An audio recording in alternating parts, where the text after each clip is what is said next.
Hello everyone. आज हम discuss करेंगे वास्तविक संख्या। पहला अध्याय है वास्तविक वास्तविक संख्या। ये टॉपिक है वर्ग 10th का 10वीं क्लास का टॉपिक है। आज हम इस टॉपिक के बारे में डिस्कस करेंगे। तो सबसे पहले हम इस टॉपिक को शुरू करने से पहले इसका सबसे पहला टॉपिक क्या है उसके बारे में जानेंगे। उसके बाद इसके क्वेश्चन हल करेंगे। तो वास्तविक संख्या, ये जो वास्तविक संख्या है, इस वास्तविक संख्या का इस वास्तविक संख्या का फर्स्ट कॉन्सेप्ट जो है, आपका जो फर्स्ट जो कॉन्सेप्ट है वो है यूक्लिड विभाजन प्रमेय। यूक्लिड यूक्लिड विभाजन यूक्लिड विभाजन प्रमेय यूक्लिड विभाजन प्रमेय। तो सबसे पहले हम यूक्लिड विभाजन प्रमेय के बारे में जानने का प्रयास करेंगे। और ये बहुत इजी सा टॉपिक है। जो बचपन क्लास में, जो बच्चा वाला क्लास में पढ़ा होगा भाग द्वारा एचसीएफ निकालना, तो वो इस टॉपिक को बहुत आसानी से समझ सकता है। और यूक्लिड विभाजन प्रमेय क्या कहता है कि ए और बी यदि कोई दो संख्या हो, ए और बी कोई दो संख्या हो, या फिर हम अगर ऐसे समझें कि अगर हम 4 को डिवाइड करें 10 से, तो अगर मान लेते इसको हमने कह रखे हैं और इसको हमने अगर बी कह रखे हैं, तो इस प्रकार से ए और बी कोई दो संख्या दिया हुआ रहेगा और इन दोनों संख्याओं का आपसे एचसीएफ पूछेगा। तो एचसीएफ पूछेगा, तो इस कंडीशन में हम यूक्लिड विभाजन प्रमेय की सहायता से एचसीएफ ज्ञात कर सकते हैं। कैसे ज्ञात करना है आपको पता है। अगर हम इसको डिवाइड करें 4 को 10 से, तो 2 बार में लगाएंगे, 4 दूना का 8 लगेगा, यहाँ घट कर 2 बचेगा। अब ये लगेगा नहीं तो भाग की फिर क्रिया रिपीट होगी, यानी 2 से भागा देंगे 4 में, अब लगाएंगे तो 2 बार में लगाओगे तो 2 दूना 4 हो जाएगा और ये कट गया। तो अगर हम पूछे 4 और 10 का एचसीएफ कितना हुआ, तो 4 और 10 का एचसीएफ ये है। अब इसी को हम यूक्लिड विभाजन प्रमेय के फॉर्म में क्या लिखेंगे, तो आपको पता है कि एक स्टेप, अगर हम इतना सा स्टेप की बात करें, ये इतना सा स्टेप, एक स्टेप ये हुआ और दूसरा स्टेप ये हुआ। तो पहला स्टेप की बात करें, तो पहला स्टेप में हमने इसको पढ़े थे, भाज्य बराबर जो होता है वो होता है तुम्हारा भाजक गुने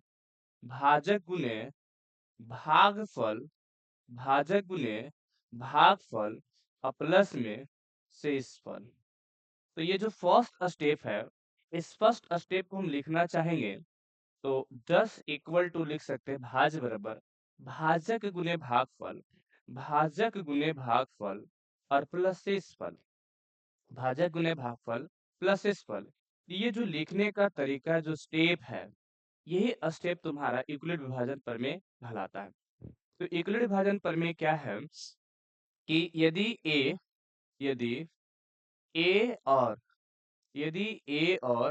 बी, ठीक है ना, यदि ए और बी कोई कोई दो कोई दो पूर्णांक संख्या हो, क्या हो, पूर्णांक संख्या पूर्णांक संख्या हो, है ना, तो ए बराबर बी क्यू प्लस आर, ए बराबर बी क्यू प्लस आर जो है, यही लाइन को हम बोलते हैं यूक्लिड विभाजन प्रमेय। और यूक्लिड विभाजन यही प्रमेय कहता है कि A equal to B Q plus R, जहां आर के बारे में कहा जाता है कि आर जो है, ये जो आर है वो 0 से बड़ा हो सकता है या बराबर हो सकता है, बट बी से छोटा होगा, है ना, बी से छोटा होगा।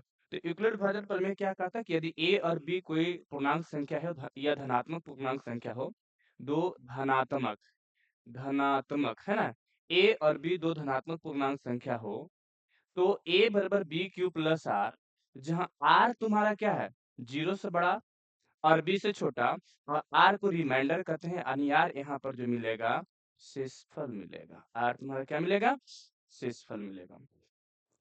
तो इस टॉपिक से, ये छोटी सी कॉन्सेप्ट से आपसे दो सवाल पूछ सकता है। पहला सवाल ये पूछ सकता है कि यूक्लिड विभाजन प्रमेय से, यूक्लिड विभाजन प्रमेय से, यूक्लिड विभाजन प्रमेय से, यूक्लिड विभाजन प्रमेय से निम्न में निम्न में निम्न में यूक्लिड विभाजन प्रमेय से निम्न में से निम्न में से क्या ज्ञात किया जाता है, क्या ज्ञात किया जाता है, क्या ज्ञात किया जाता है।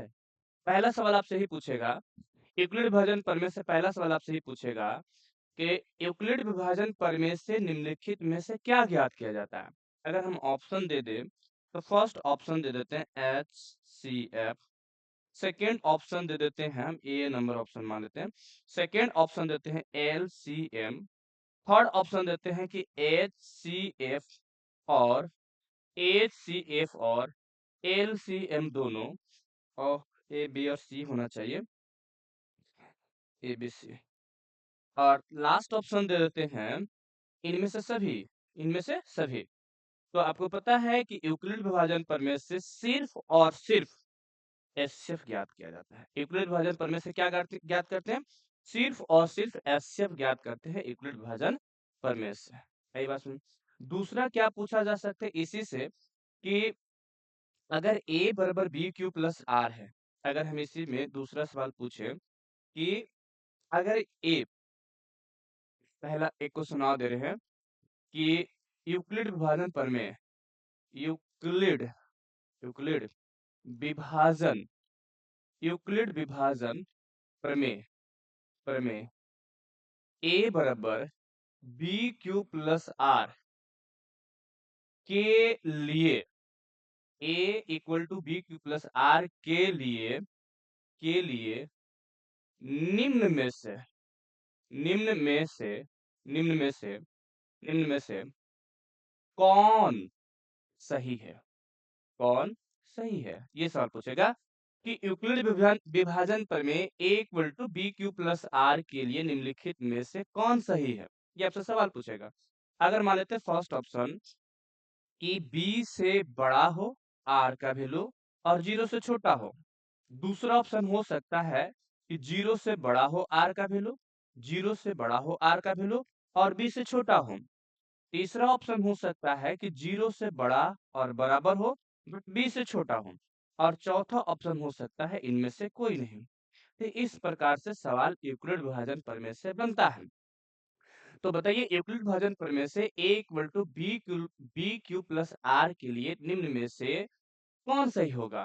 तो a, अभी हमने इसका प्रमेय बताए थे कि a बराबर बी क्यू प्लस आर जब रहता है तो r का जो वैल्यू होता है, r का जो वैल्यू होता है वो 0 से बड़ा या बराबर हो सकता है बट b से छोटा होगा, बट b से क्या होगा, छोटा होगा।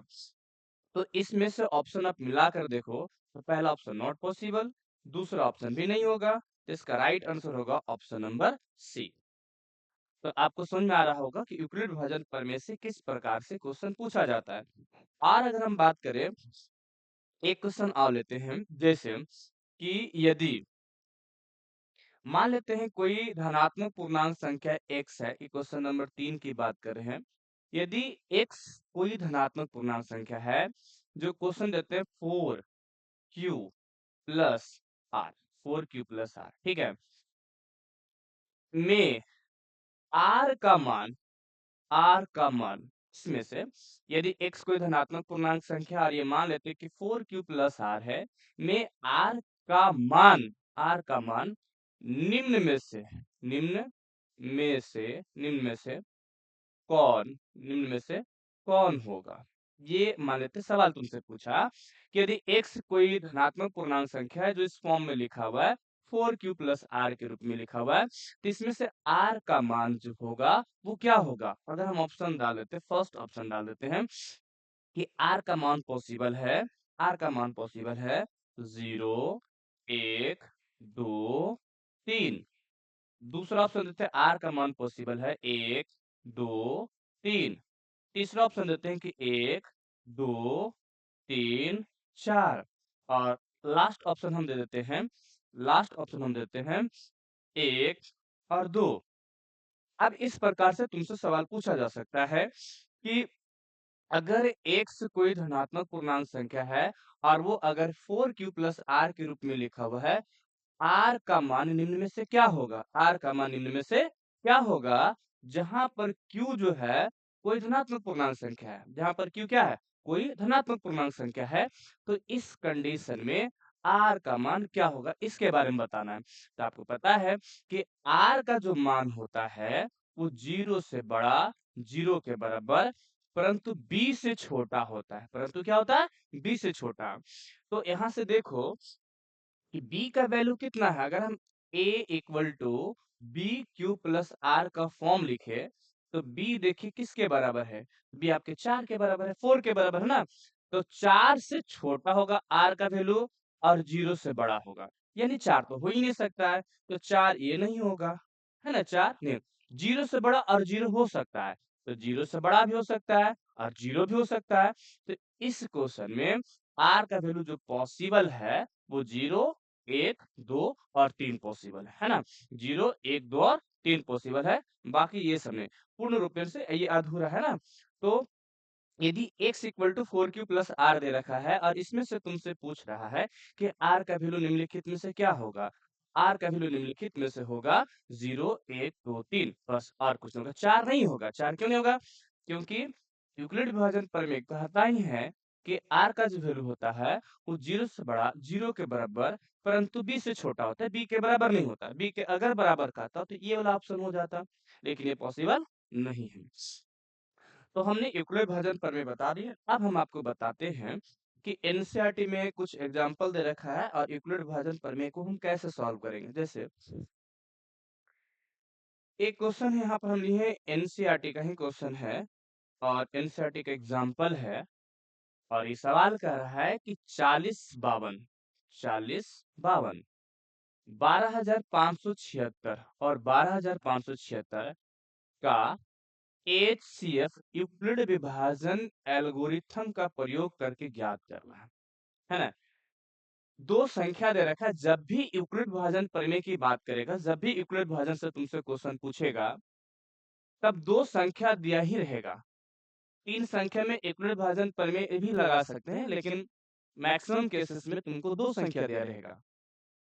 तो एक है 4052 और एक है 12,576 का एचसीएफ निकालना है यूक्लिड विभाजन एल्गोरिथम का प्रयोग कर। जब कंडीशन लगा दिया है कि भाई इस सवाल को यूक्लिड विभाजन प्रमेय का उपयोग करके ही बनाना है एचसीएफ, सीधा सीधी बात, इसका हम सॉल्यूशन निकालेंगे। तो कैसे निकालेंगे? दो डिजिट तुमको दे रखा है, एक है 40 और 52, एक है 40, 52 और एक डिजिट दे रखा है 12,576, 12,576, ये दो डिजिट दे रखा है। अब इन दोनों डिजिट से हमको निकालना है, एचसीएफ ज्ञात करना है और लगाना है थ्योरम यूक्लिड विभाजन प्रमेय। तो फर्स्ट स्टेप इसको सॉल्व करने का तरीका है कि इन दोनों में अगर हम देखें ध्यान से तो एक बड़ा है और एक छोटा है ना? 4052 और 12,576 में से 4052 छोटा है और 12,576 बड़ा है। तो सीधी सी हम बात करेंगे कि 4,552 से भागा दे देंगे 12,576 में। अगर हम भागा दे दें तो हम पहला बार लगाने का प्रयास करें तो कितना बार मिलेगा? 5 बार में तो ज़्यादा हो जाएगा, 4 बार में भी ज़्यादा हो जाएगा, 3 बार में लगा के देखो। 4,000 को 3 से मल्टीप्लाई करेंगे तो 4 तिया का 12,000 और 50 को 3 से मल्टीप्लाई करेंगे तो 150 और 2 को 3 से मल्टीप्लाई करेंगे 6। यानी कि अगर हम इसमें फर्स्ट स्टेप लगाएँगे तो 3 बार में लगेगा। 3 बार में लगेगा तो कितना हो जाएगा? 3 को 2 से मल्टीप्लाई करेंगे 6, 5 को 3 से मल्टीप्लाई करेंगे 5 तिया के 15 का 5 हाथ में 1, 0 को 3 से मल्टीप्लाई करेंगे तो 0 ही आएगा, बट 1 कैरी था तो 1 इसको दे दो और 4 को 3 से मल्टीप्लाई करेंगे तो 4 तिया 12 हो जाएगा। अगर हम इसको घटाएँ तो 4 में से 4 गया 0 हो जाएगा, 7 में से 5 जाएगा तो 2 हो जाएगा और 5 में से 1 जाएगा 4 हो जाएगा, ठीक है? और ये तो खत्म हो गया। अब आप देखिए ये फर्स्ट स्टेप यूक्लिड विभाजन प्रमेय का फर्स्ट स्टेप बना है। भाज्य बराबर भाजक गुने भागफल प्लस शेषफल, यही तो यूक्लिड विभाजन प्रमेय है। तो ये फर्स्ट स्टेप है, स्थिति नंबर फर्स्ट है। अब हम देख रहे हैं कि यहाँ 4052 है, यहाँ 420 है, तो नहीं लगेगा। तो हम क्या करेंगे, यहाँ से दूसरा स्टेप स्टार्ट होगा। यानी 420 को डिवाइड करेंगे की बार 4052 से। तो हम इसको चेक करते हैं कि कितना बार में लगेगा। ये 4 को 4000 के पास जाना है, तो 4 पचे 20 मतलब 2000 हुआ।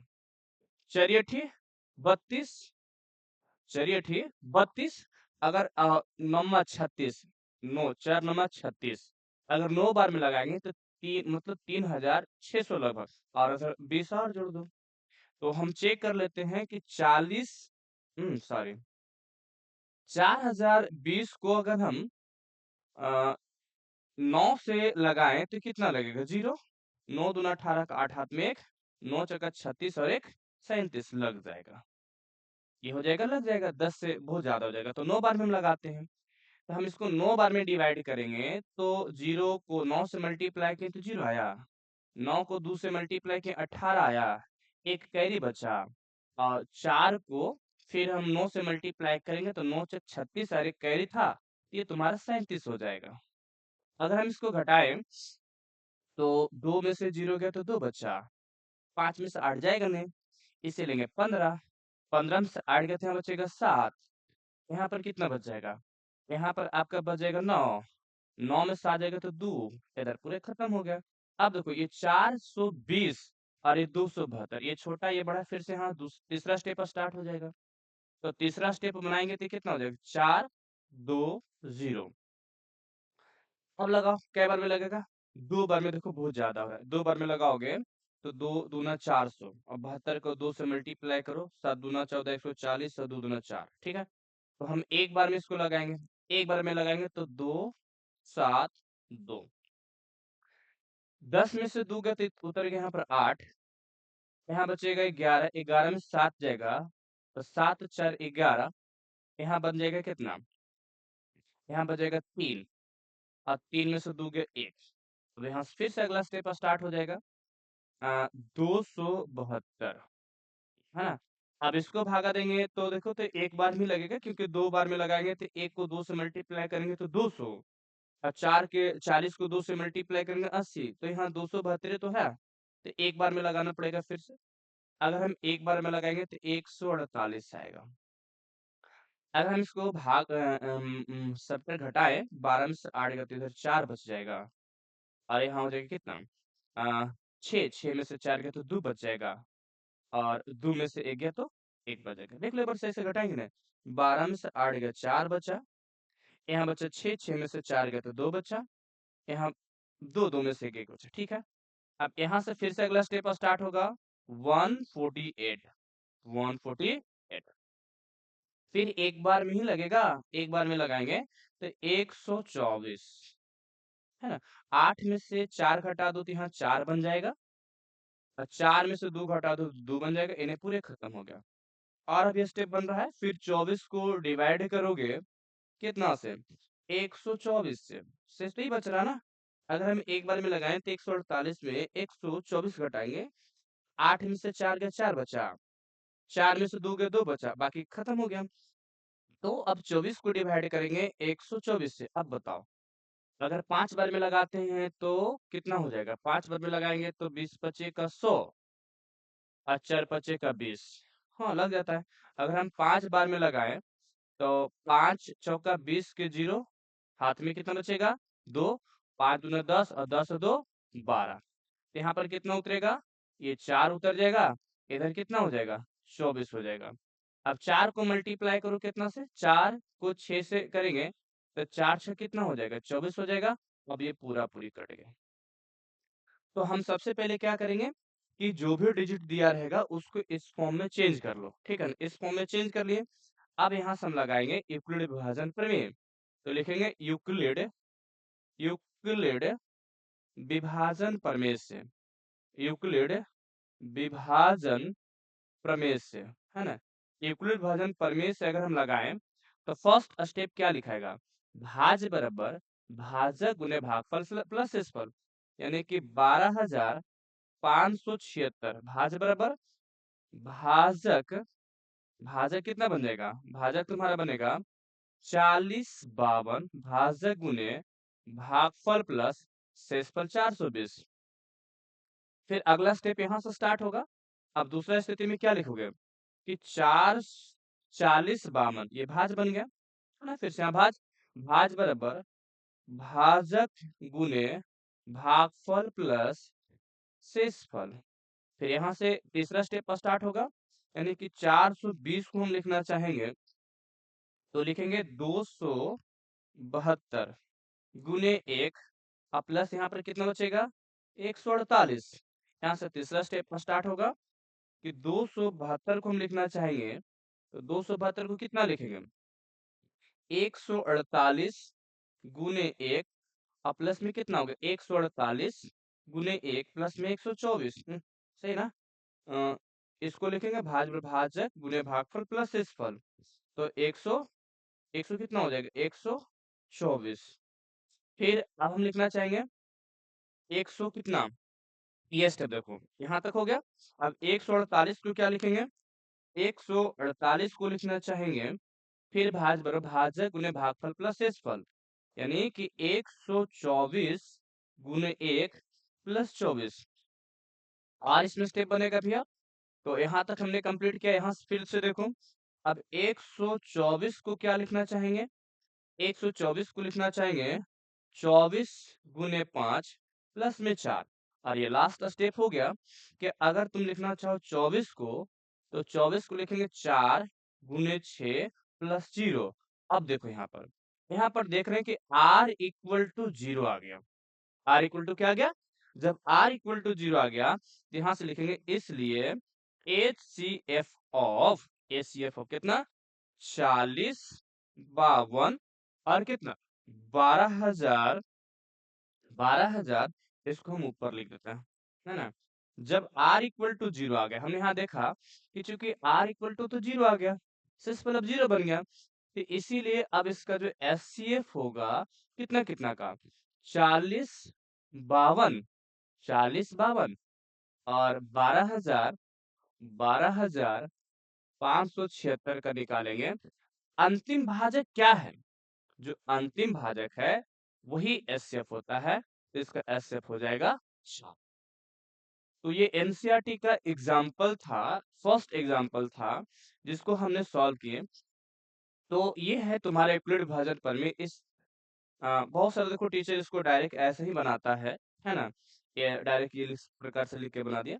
हमने आपको बहुत आसानी से बनाया कि जो बचपन क्लास में अपने पढ़े हैं कि भाग के द्वारा हम निकालते हैं एचसीएफ, तो उस मेथड का अप्लाई किए। और लेकिन भाज्य बराबर भाजक गुने भागफल प्लस शेषफल वही एचसीएफ कराता है, वही स्टेप है। तो ये तुम्हारा हो गया एनसीईआरटी का फर्स्ट एग्जाम्पल। बहुत अच्छा सा सवाल था।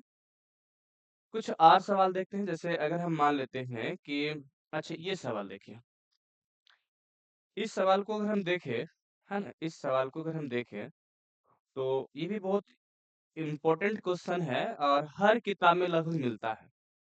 कह रहा है कि दर्शाइए कि, सवाल कह रहा है यूक्लिड विभाजन प्रमेय ही है, इसको बनाना कैसे समझिए। कह रहा है कि दर्शाइए कि प्रत्येक धनात्मक समपूर्णांक 2q के रूप का होता है तथा प्रत्येक धनात्मक विषम पूर्णांक जो है वो 2q प्लस 1 के रूप में होता है, जहां q एक पूर्णांक संख्या है ना? ये बहुत इंपॉर्टेंट सवाल है और हर किताब में मिलता है। कोई भी किताब तुम उल्टोगे, है ना? किसी भी प्रकार का तुम बुक उल्टोगे तो इस प्रकार के सवाल तुमको मिलेगा। तो इस प्रकार के सवाल को हम कैसे सॉल्व करेंगे? यूक्लिड विभाजन प्रमेय की सहायता से। हम मान लेंगे, ध्यान से समझिएगा, हम मान लेंगे कि माना कि x कोई धनात्मक पूर्णांक संख्या है, x कोई धनात्मक पूर्णांक संख्या है, धनात्मक पूर्णांक संख्या है। x कोई क्या है? धनात्मक पूर्णांक संख्या, x कोई धनात्मक पूर्णांक संख्या है, पूर्णांक संख्या है, हमने मान लिया भाई। तो x इक्वल टू लिखेंगे, अगर यहाँ पर 2q है तो हम लिखेंगे 2q प्लस r। कल के अगर क्वेश्चन में मान लेते हैं यहाँ पर आता 4q तो हम लिखते 4q प्लस r। अगर आता 6q तो लिखते 6q प्लस r। अगर आता 9q तो लिखते 9q प्लस r, है ना? तो कल के क्वेश्चन में क्या रहेगा, है ना? जो भी रहेगा हम ऐसे लिखेंगे, x मान लिए और ये हो जाएगा 2q प्लस r। जहां अगर आपसे पूछा जाए भाई बताओ कि अगर x बराबर हमने 2q प्लस r मान लिए, तो जहां r का वैल्यू क्या होगा? तो हमने देख रहे हैं, अभी हमने इसका एक क्वेश्चन भी लिए थे कि r का वैल्यू क्या होता है। अभी हमने एमसीक्यू लिए थे ना, देखिए सवाल कि अगर x equal to 4q plus r के रूप में लिखा हुआ है, तो r का वैल्यू जो होगा वो 0 से बड़ा, 0 के बराबर, बट b से छोटा होगा, यानी कि b है 4, ये जो कोएफिशिएंट पे रखा है 4, इससे छोटा होगा। तो इसी प्रकार से अगर हम इस सवाल में तुमसे पूछ रहे हैं, से आपसे पूछ रहे हैं कि भाई r का वैल्यू क्या होगा? तो 2 है तो 0, 0 और 1 ही होगा, ये 2 गो r का वैल्यू मिलेगा। r का वैल्यू 0 से बड़ा, 0 से बड़ा, b से छोटा, यानी 2 से छोटा, यानी r का वैल्यू 0 और 1 ही पॉसिबल है। अब हम लेते हैं, यदि r इक्वल टू 1 रखते हैं इस इक्वेशन में, या हम ऐसे लिख दें कि भाई थोड़ा सा और स्टैंडर्ड बना देते हैं, 4q प्लस r, इसको इक्वेशन 1 कर देते हैं हम। आप कहते हैं जहां जहां जहां अरे क्या हो रहा है, जहां r जो है वो 0 और 1, ये दो पॉसिबल, दो वैल्यू मिलेगा।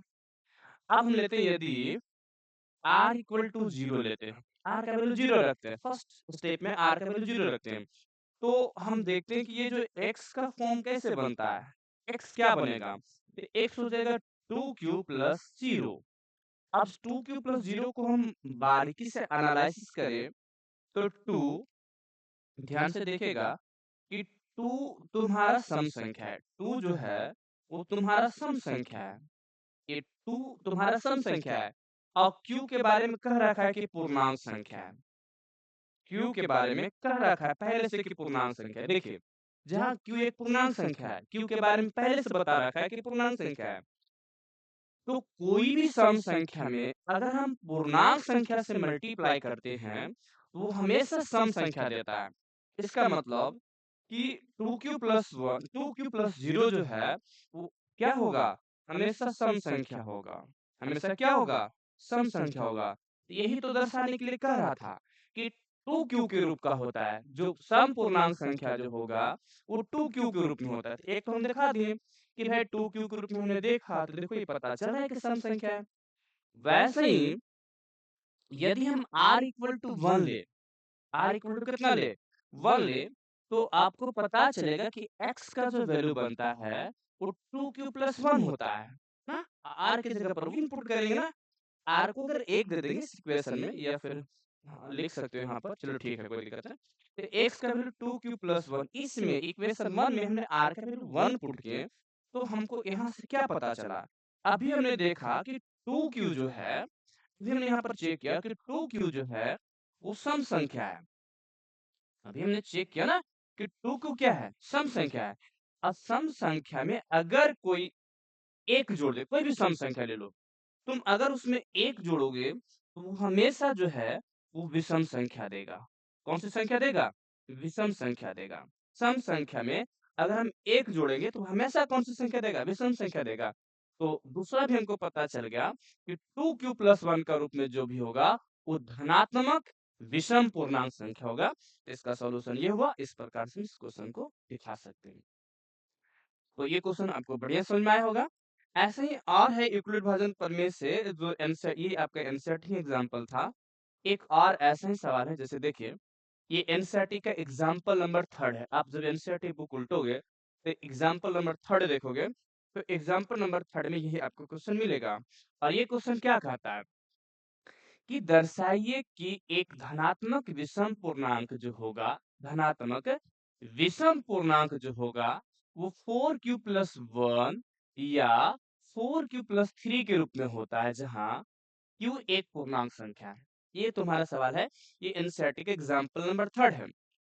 दर्शाना है कि एक धनात्मक विषम पूर्णांक जो होगा वो 4q+1 या 4q+3 के रूप में होगा। हम इसको कैसे दर्शाएंगे, अभी हमने एक एग्जांपल की है आपको, वैसे ही इसको भी सॉल्व करेंगे।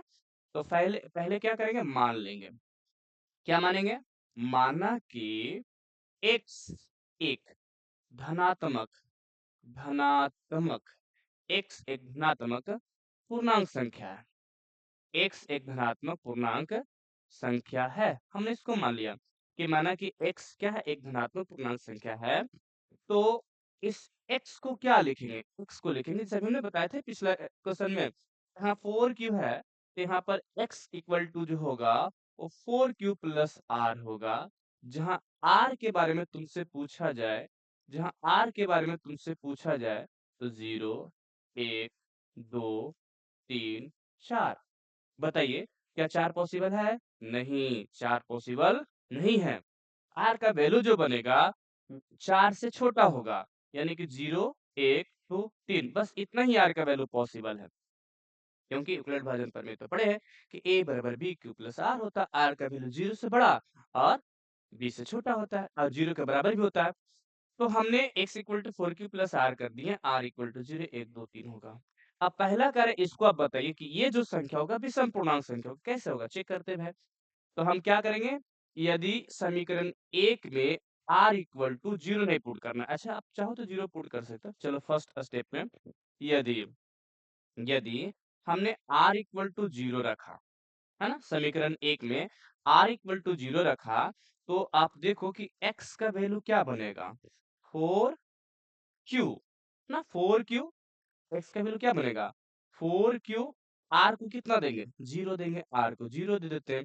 तो आपको पता है कि 4 जो है वो सम संख्या है। कौन सी संख्या है, और q जो है वो पूर्णांक संख्या है। ये कह रखा है पहले से कि q जो है पूर्णांक संख्या, देखिए कह रखा है q जो है एक पूर्णांक संख्या है।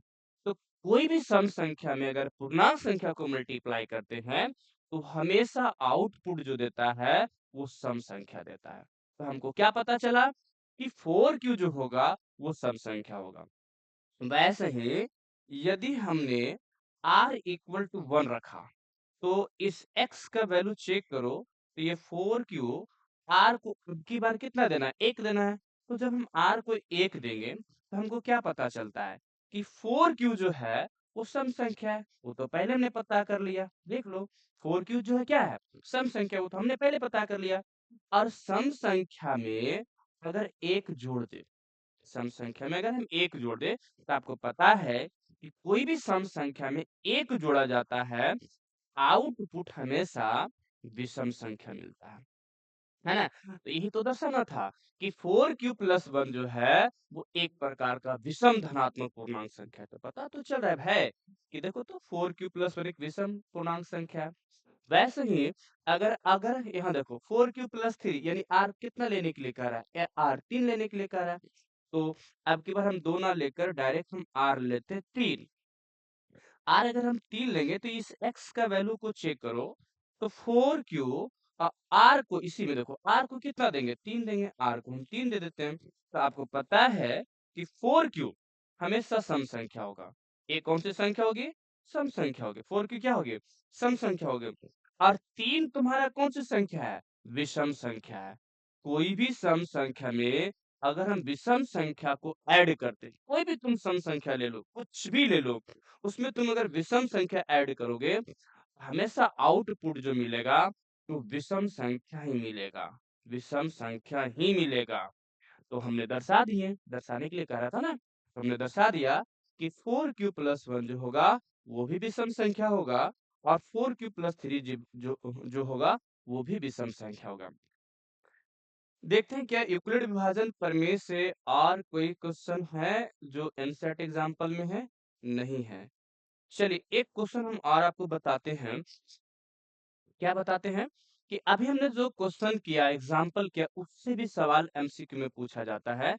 जैसे सवाल दे रहे हैं, क्वेश्चन दे रहे हैं कि निम्न में निम्न निम्न में कौन सी संख्या कौन सी संख्या जो होगा कौन सी संख्या जो है वो धनात्मक विषम पूर्णांक है या निम्नलिखित में कौन सी संख्या जो है वो हम डायरेक्ट लिख देते हैं विषम संख्या या धनात्मक विषम संख्या को मान लेते हैं। हमने बोला कि विषम संख्या है। कैसे लिखा रहा है? विषम संख्या है। विषम संख्या है। ये हमने सवाल किया कि निम्न में कौन सी संख्या विषम संख्या। आपके लिए हम ऑप्शन डाल देते हैं। फर्स्ट देते हैं 4q+1, दूसरा ऑप्शन देते हैं 4m+5 और तीसरा ऑप्शन देते हैं सी नंबर ऑप्शन में देते हैं खाली 4n। कौन सी बोले थे? विषम संख्या बोले थे ना। चलो तो इसको हम 6 कर देते हैं और डी नंबर में देते हैं हम 6n+2। लो हमें ऐसे दे दिया। इस प्रकार से क्वेश्चन बनता है इस टॉपिक से, यूक्लिड विभाजन प्रमेय से। तो बताना है निम्न में कौन सी संख्या विषम संख्या है। तो आपको पता है भाई ये सम संख्या है, ये सम संख्या, ये सम संख्या, सम संख्या। लेकिन सम संख्या में अगर कोई विषम संख्या ऐड करते हैं, आउटपुट ऑलवेज विषम संख्या मिलता है। तो इस क्वेश्चन का राइट आंसर 4q+1 हो जाएगा। लेकिन कल के जैसे मान लेते क्वेश्चन यहीं पर और हम लिखते हैं जैसे कि निम्न में कौन सी संख्या कौन सी संख्या निम्न में कौन सी संख्या सम संख्या है। सम संख्या है। निम्न में कौन सी संख्या जो है वो सम संख्या है। क्वेश्चन है। मान लेते फर्स्ट ऑप्शन देते हैं 4n+3, दूसरा ऑप्शन देते हैं 2n+2, थर्ड देते हैं 4n+6 और डी में देते हैं इनमें से भाई कोई नहीं है। भाई आपको ये बताना है। अब देखिए निम्नलिखित में से कौन सी संख्या सम संख्या के बारे में बात करें। सम संख्या कौन सी संख्या है जो 2 से पूरा पूरा डिवाइड हो जाए। तो आप देख लीजिए विषम संख्या होगा तो ये सम संख्या नहीं है। अच्छा इसका 2 ऑप्शन मैच कर गया तो इसका मतलब ये भी सम संख्या होगा और ये भी सम संख्या होगा, है ना। इस ऑप्शन में ऑप्शन नंबर बी भी सम संख्या है और ऑप्शन नंबर सी भी सम संख्या है। तो इस प्रकार से क्वेश्चन यूक्लिड विभाजन प्रमेय से पूछा जा सकता है। तो आज हमने यूक्लिड विभाजन के बारे में चर्चा की है और इससे जितना सारा क्वेश्चन बन सकता था हमने सारे क्वेश्चन बताने का प्रयास किए हैं। साथ में एनसीईआरटी के एग्जाम्पल भी लिए हैं और आगे आने वाले क्लास में हम इसका एक्सरसाइज भी बहुत बढ़िया से करेंगे।